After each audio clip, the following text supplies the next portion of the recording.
What is up, YouTube? This is Filthy Casual, and that over there is my buddy. Yes, I finally changed my buddy. So yeah, I'm gonna be needing to get this guy into best friends because his evolution Bastiodon is a beast in the Great League. So I advise for you to use the buddy system in order to sort of better the IVs of your Pokemon. And I say sort of because you're gonna giving some Pokemon the chance to shine as if they were 100%, like Bastiodon that maxes out a little over 1500. So if your Bastiodon is not perfect, then he's gonna be maxing out a little bit below 1500. So it's an ideal candidate to use the best buddy system in order to get him the distance that he needs to go. So yeah, with that being said, I'm gonna get into collecting the Woobat. Let's see what we got here. Hey, look, there's a Gyarados there. I'm gonna be needing to hurry up and get to that Gyarados.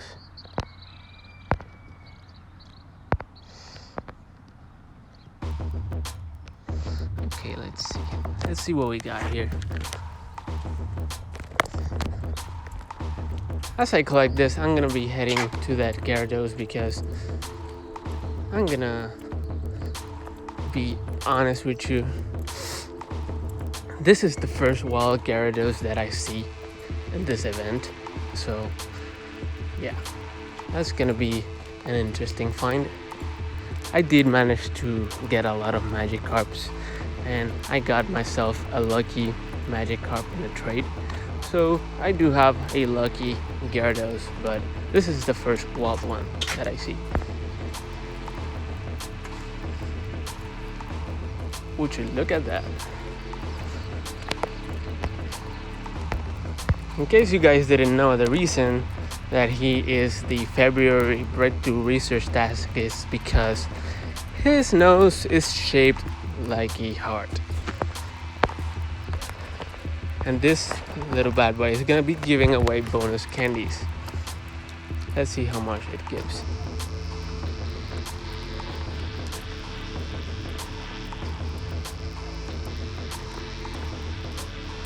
So we have 26 Woobat candies. Very interesting. I hope this guy's evolution is good in the Great League.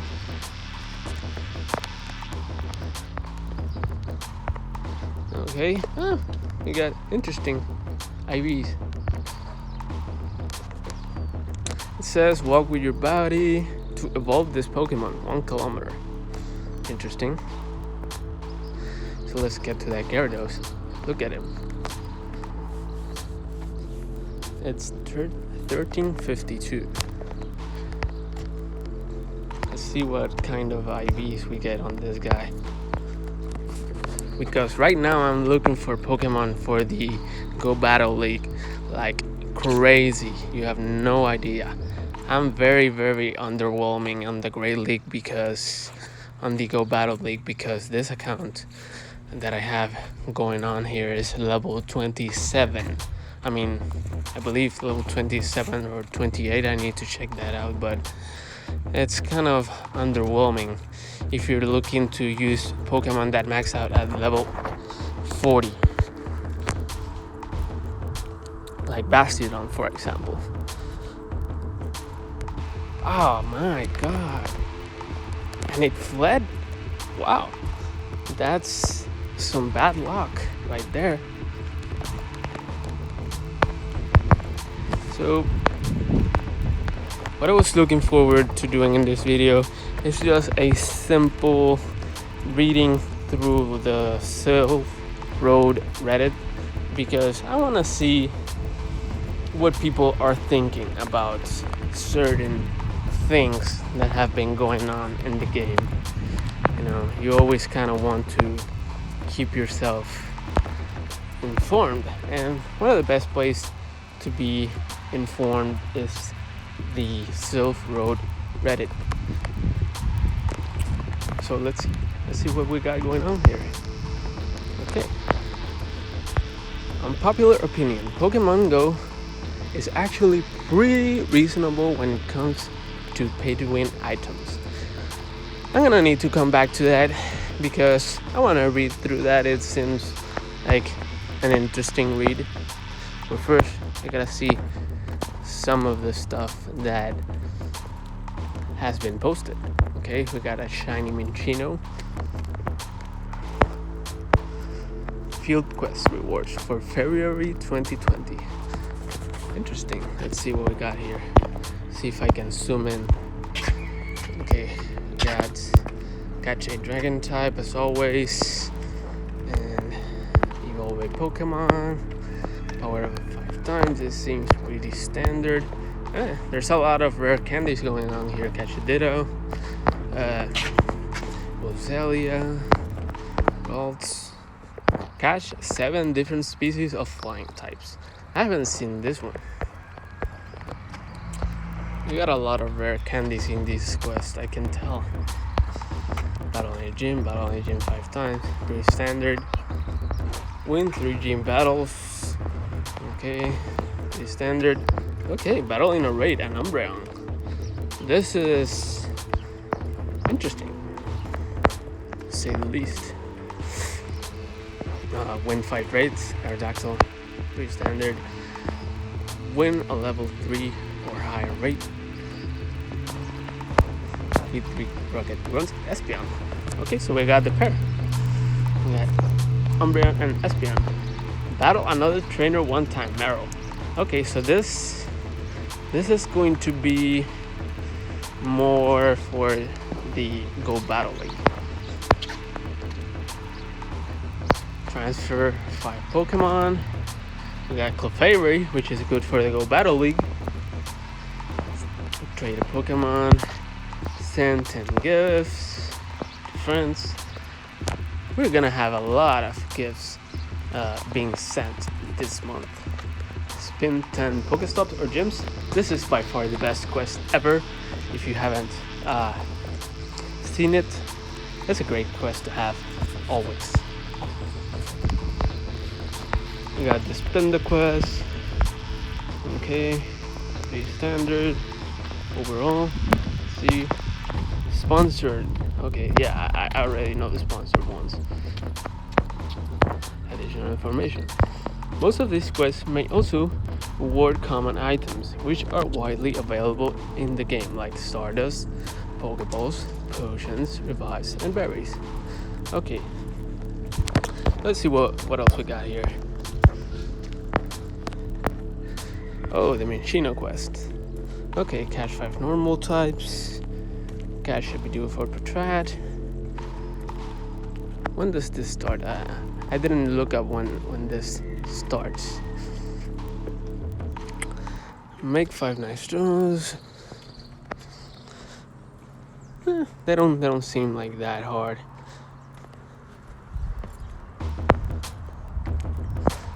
Battle League, best leads and their counters. Yeah, if you want to see this, you can go to the Sylph Road Reddit.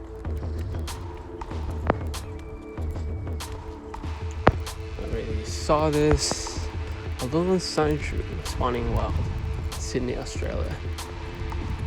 Interesting, but I don't want this. I want the regular Sandshrew for the Great League. It has some good moves, and it's a counter to Registeel. So yeah, if you want a counter for Registeel and also Bastiodon, regular Sandslash eats them up, really. This is what we saw earlier. So yeah, I think we got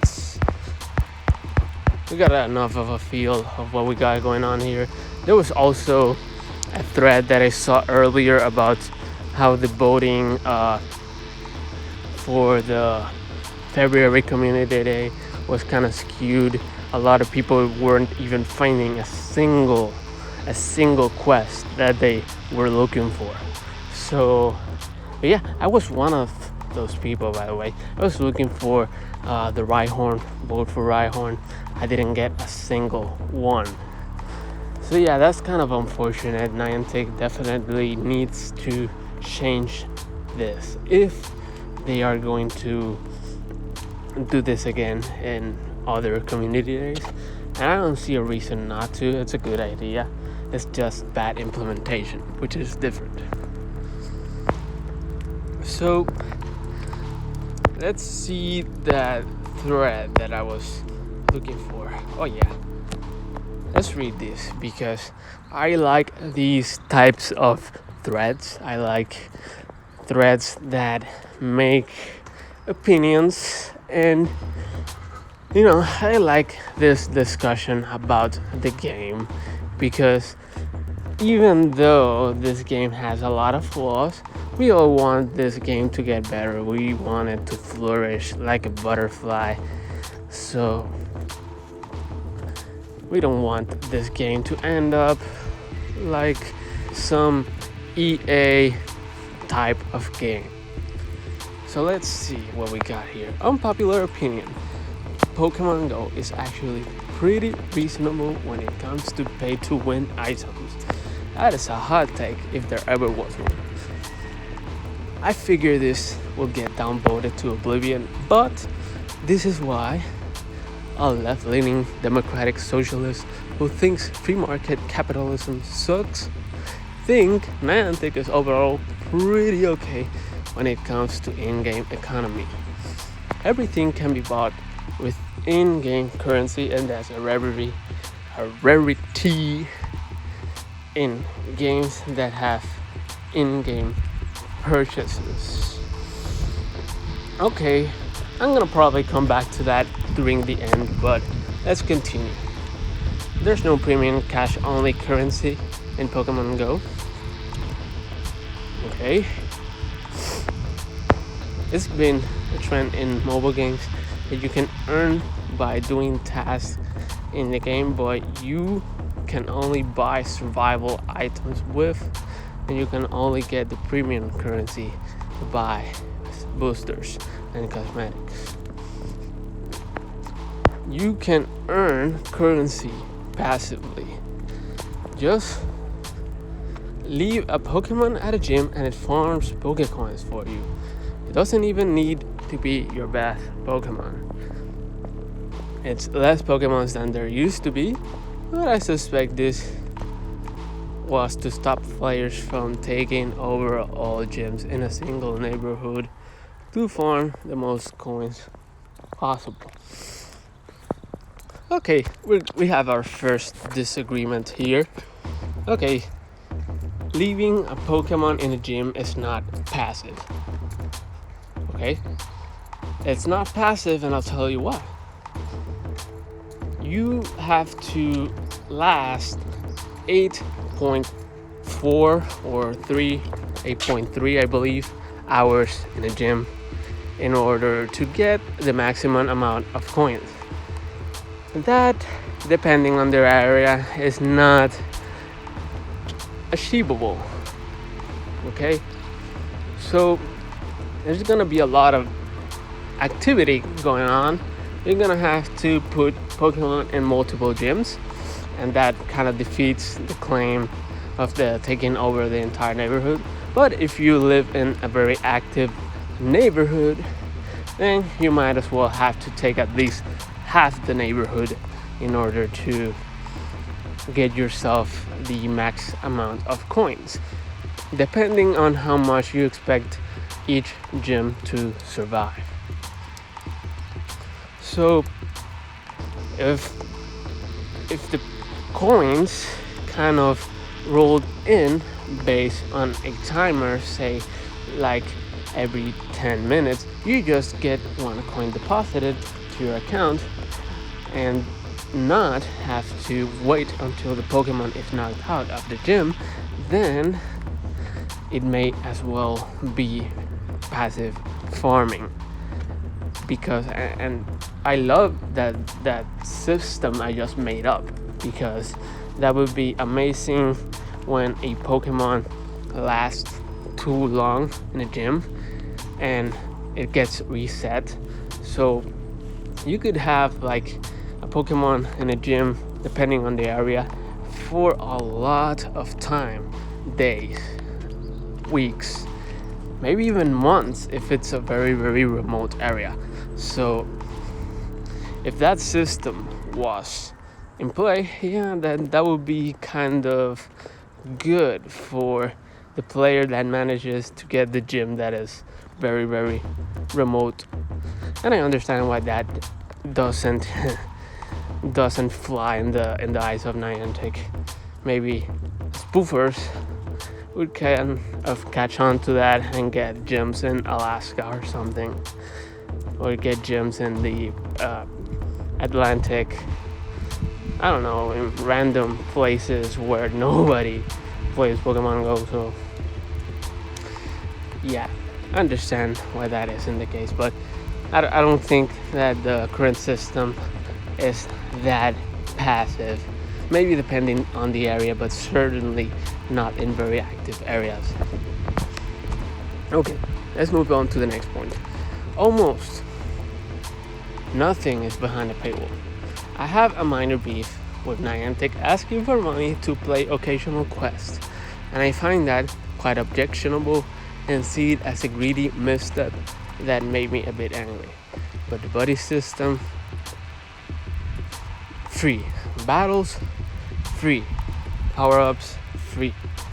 Daily raid, only thing locked behind a paywall is doing more than 2 raids a day. You still get 1 every single day, or 2 depending on how often you raid.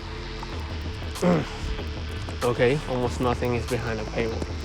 Yeah, I think that I can agree with almost nothing is behind a paywall, but there are obvious scarcity, or should I say false scarcity implementations in the game that kind of put a forcible stop to your enjoyment of the game unless you start to pay for more items. So for example, let me give you a quick example. I don't like making points and just leaving them hanging.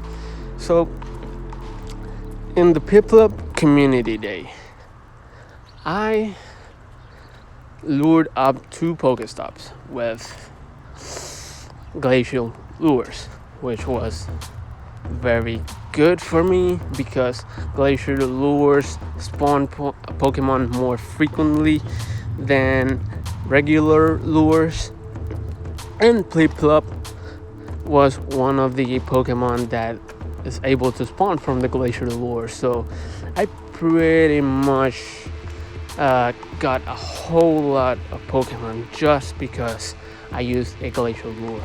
And if I could get away with using glacial lures like that every single day, then I could easily do the grind and be, like Brandon Tan, which, has done videos on how to catch upwards of 200 Pokemon per hour using glacial lures and about 4 Pokestops.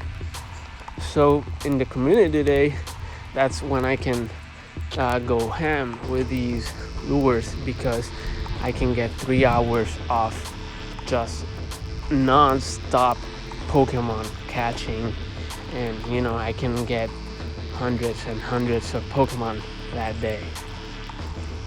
So that is just one example of paywalling, or you could say it isn't paywalling because you have some rare events that do give out these glacial lures, and you have some standard rewards for certain special quests, which it's okay.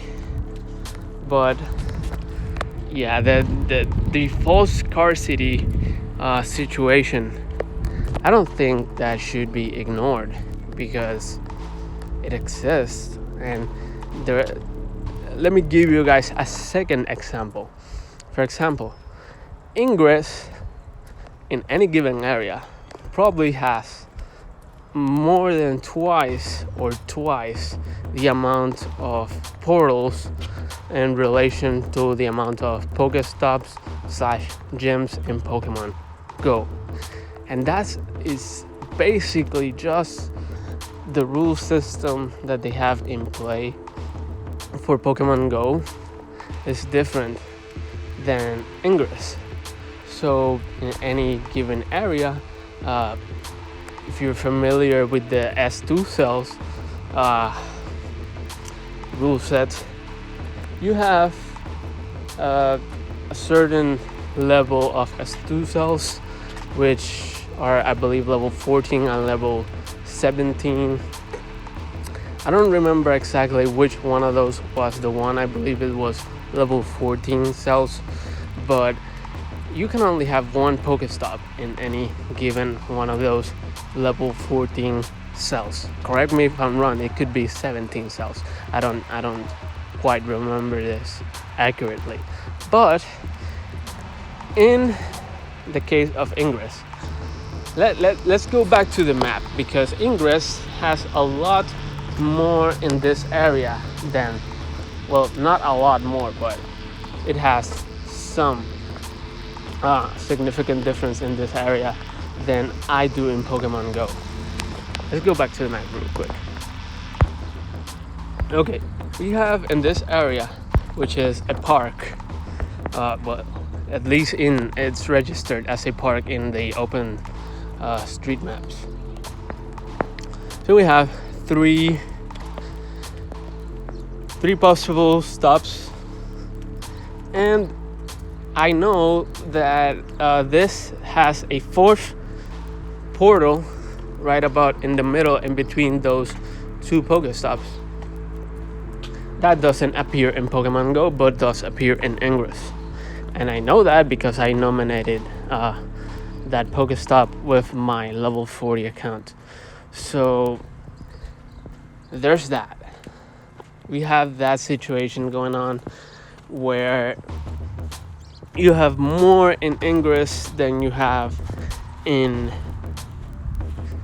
Pokemon Go. So that is just a decision that Niantic made. Okay, in Pokemon Go there's gonna be more scarcity, and I don't want to bash Niantic for making those decisions, but you can see that there's no straightforward one rule set for all the Niantic games.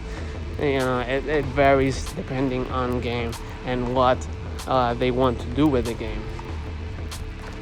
So let's go back to the post.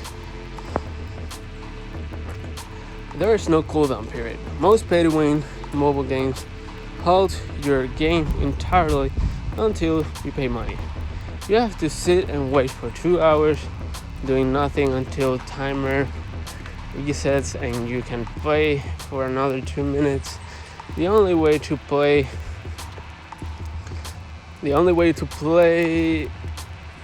hard-earned money. The only way to play have more fun is to shell out your hard-earned money. You can literally work for 24 hours a day, and the game will never log down your progress and tell you to wait.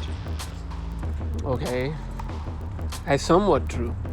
The reason I say that's somewhat true, it's because there are many miniature stops in the game, like miniature cooldowns on Pokestops, miniature cooldowns on the spawn rate of Pokemon.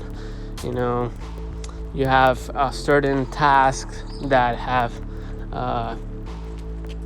tasks that say, oh, you need to spin a Pokestop 5 days in a row, you need to do 5 raids.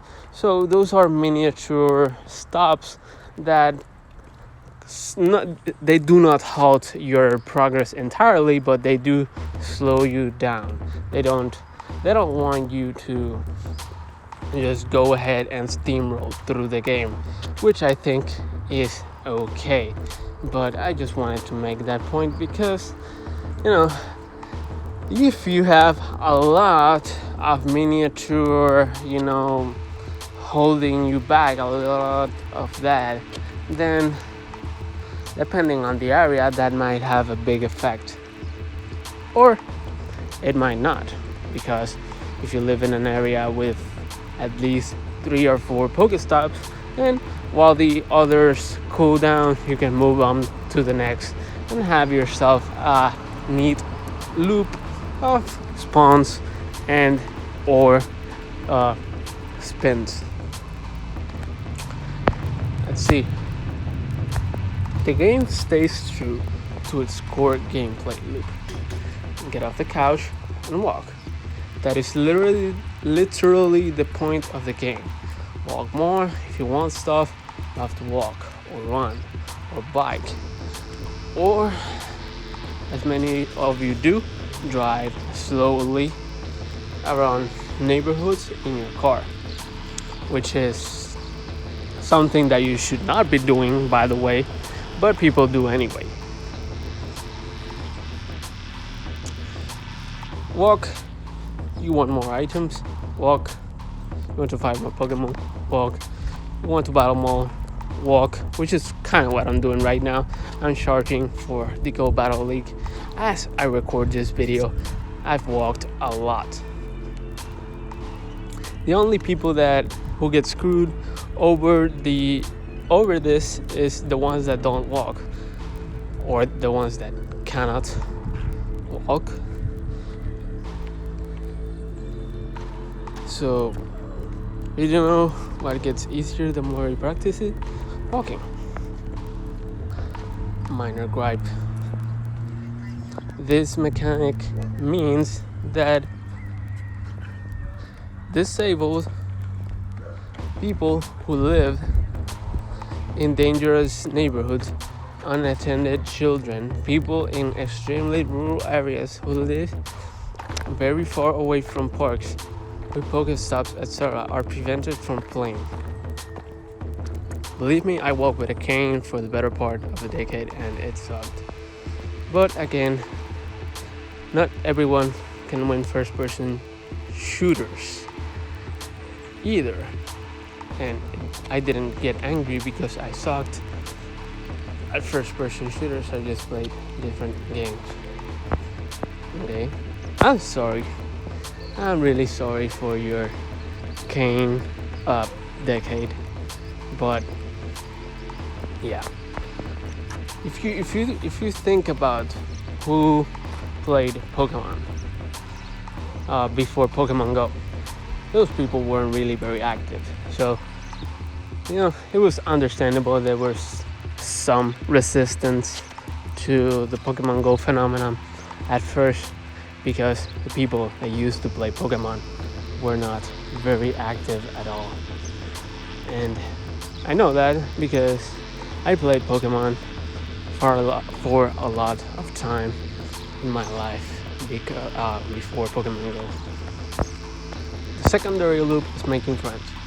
People piss and moan that they can't solo 5-star raids. They're not meant to be done by yourself.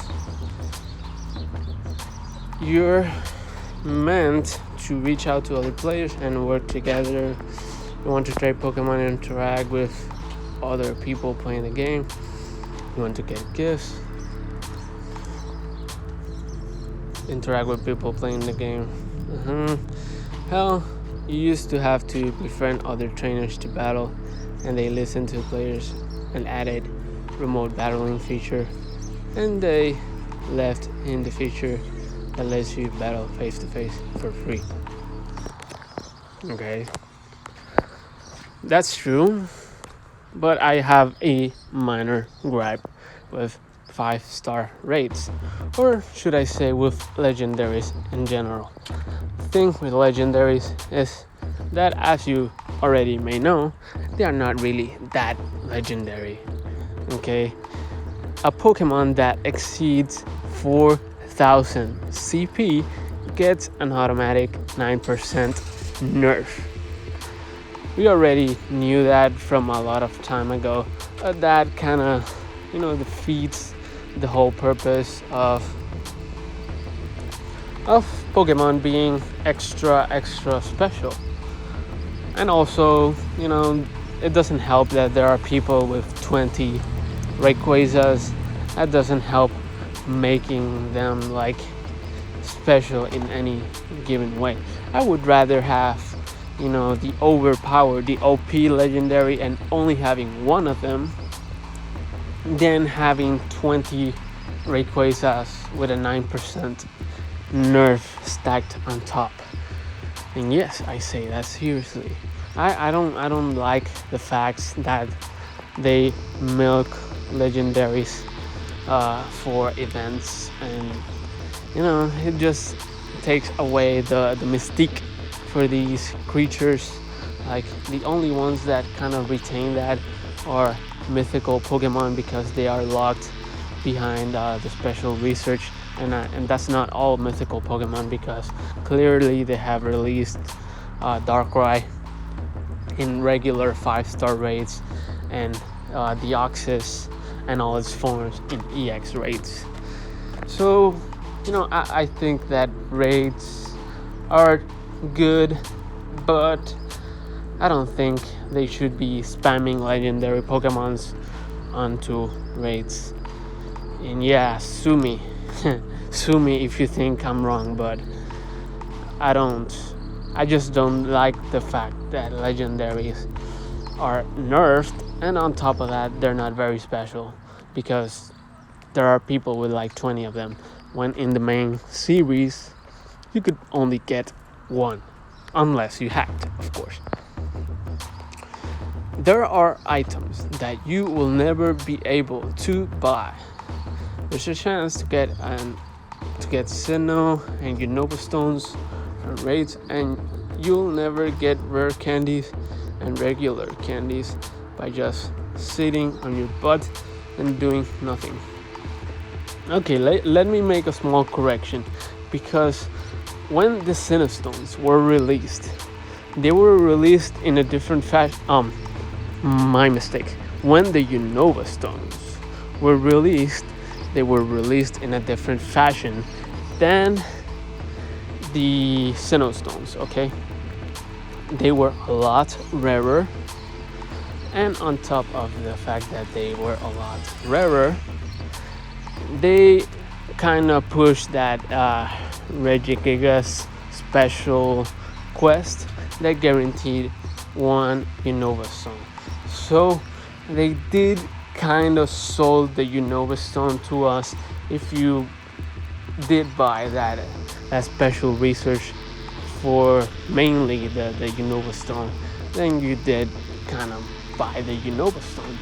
And yeah, that's just a minor detail. I don't exactly like or dislike that decision, but there's evidence that you kind of did buy the first Unova Stone you had in the game, or one of the first at least. So moving on, no ads. Okay, no ads. I mean,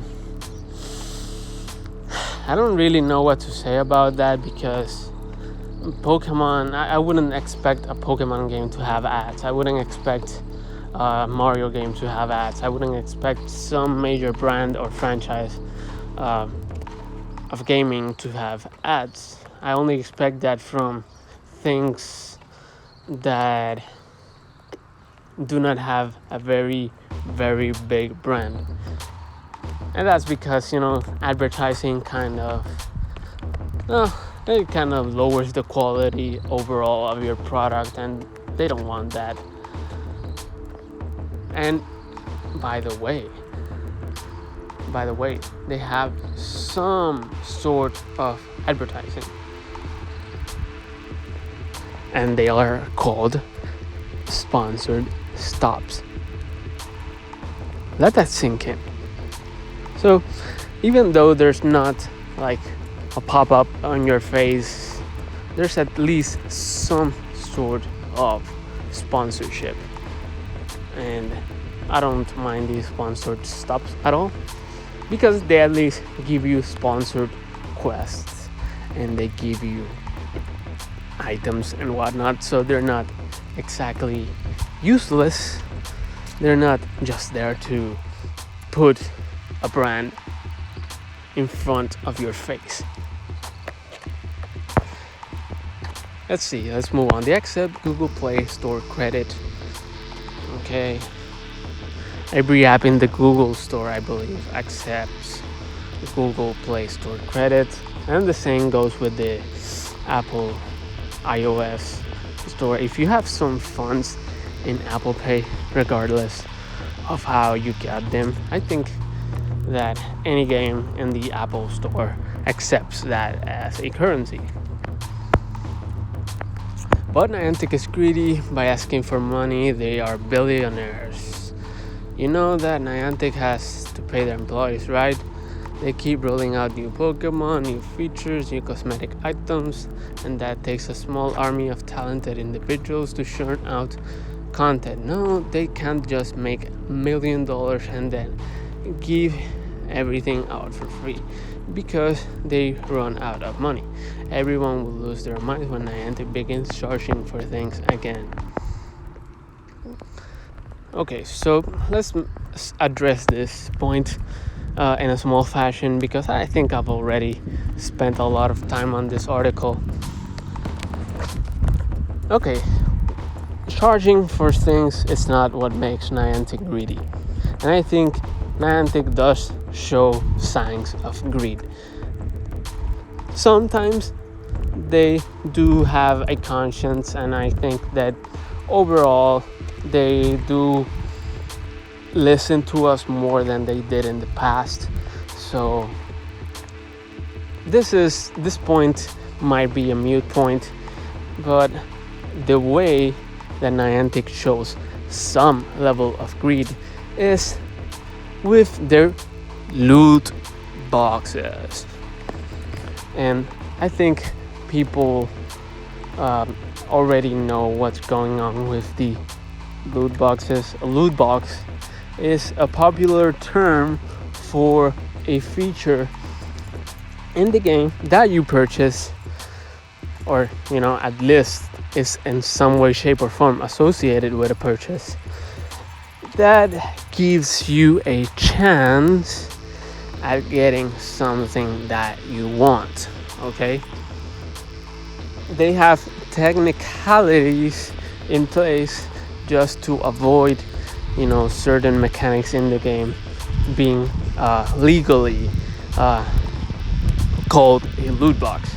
So if you were to sue Niantic for loot boxes, you can't, because they have technicalities in place in order to prevent you from calling the egg system a loot box system. You cannot do that because eggs are free. Okay, they just sell you the incubators, but eggs, the first thing is that they don't always keep the rates of the Pokemon appearing in the eggs the same. Sometimes they increase rates, and sometimes they are known to decrease rates. So they do mess with that. Secondly, you're not guaranteed anything that you want.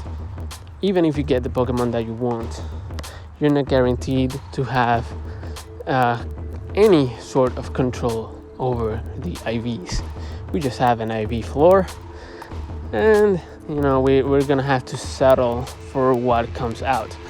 So in essence, there are two ways that the egg system can leave you basically with nothing. You walk 5 kilometers, you hatch a 5-kilometer egg, and you get a Pokemon that you didn't want.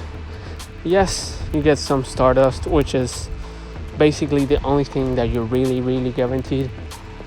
So if you're hatching for Stardust purely, I guess it's worth it. I don't know. There are probably better ways to make Stardust. But anyhow,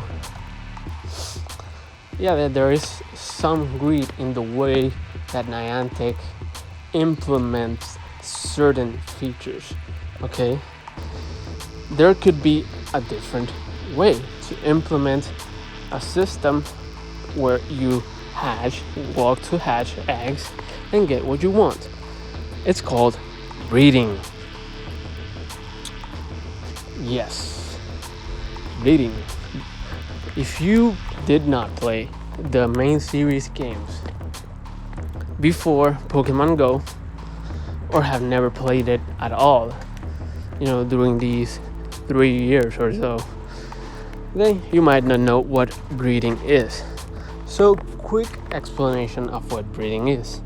You get 2 Pokemon of the same species, or 1 Pokemon and a Ditto, and then you put them in a certain location together, and then they make an egg, and that egg is given to you, and you have to move a certain number of steps in order to hatch.